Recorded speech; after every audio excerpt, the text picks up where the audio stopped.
Tuhan bersamamu. Bersama rohmu. Inilah Injil suci menurut Markus.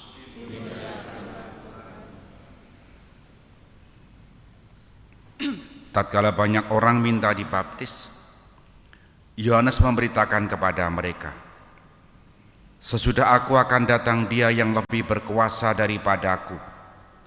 Membungkuk dan membuka tali kasutnya pun aku tidak layak. Aku membaptis kamu dengan air, tetapi Ia akan membaptis kamu dengan Roh Kudus." Pada waktu itu datanglah Yesus dari Nazaret di tanah Galilea, dan Ia dibaptis di sungai Yordan oleh Yohanes. Pada saat keluar dari air, Yesus melihat langit terkoyak dan roh seperti burung merpati turun ke atasnya. Lalu terdengarlah suara dari surga, "Engkaulah anak yang kukasihi, kepadamulah aku berkenan." Demikianlah sabda Tuhan. Terpujilah Kristus. Saudari-saudara yang terkasih, selamat pagi berkah dalam. Pembaptisan Tuhan hari ini kita rayakan. Apa maknanya? Salah satu yang selalu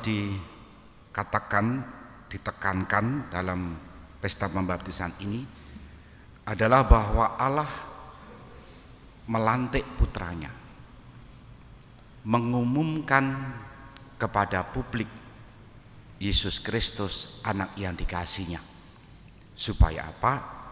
Supaya publik tahu, orang tahu bahwa Yesus adalah sungguh anaknya dan hendaknya mendengarkan Yesus.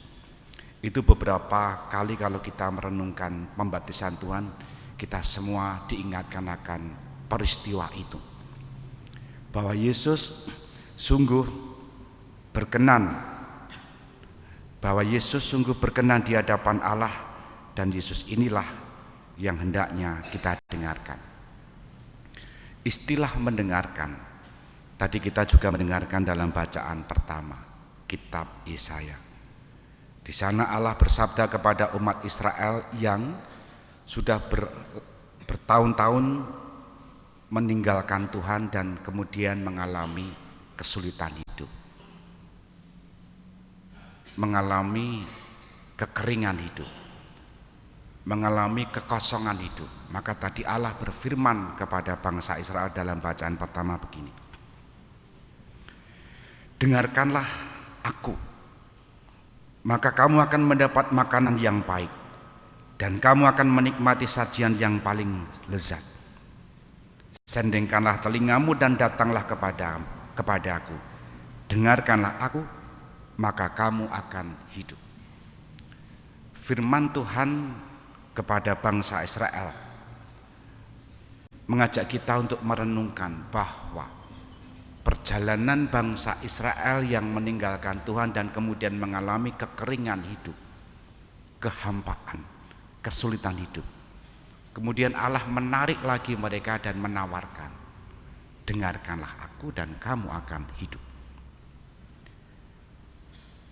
Dan firman Allah ini, kalau kita hubungkan dengan bacaan Injil hari ini, Allah tidak hanya mengajak umat supaya mendengarkan Allah itu sendiri, tapi justru putranya yang Dia kasihi itulah yang juga hendaknya didengarkan. Dan kita ingat sabda Yesus di teks lain, "Marilah kepadaku kalian yang letih lesu berbeban berat, datanglah." Oleh karena itu hari ini kita semua diingatkan bahwa Yesus yang selama ini kita imani, sungguh hendaknya kita dengarkan sabda-sabdanya, karena sabdanya adalah kehidupan. Barangkali kita sedang mengalami kekeringan hidup, kehampaan, merasa lelah, merasa letih, merasa tak berdaya. Sabda-sabda manakah yang bisa menguatkan kita? Sabda Tuhan. Kita juga diingatkan pembaptisan Tuhan, mengingatkan juga akan pembaptisan kita. Kita diangkat menjadi anak-anaknya, sekaligus kita juga diajak untuk mendengarkan Tuhan dalam dan melalui sabda-sabdanya. Kita hening sejenak.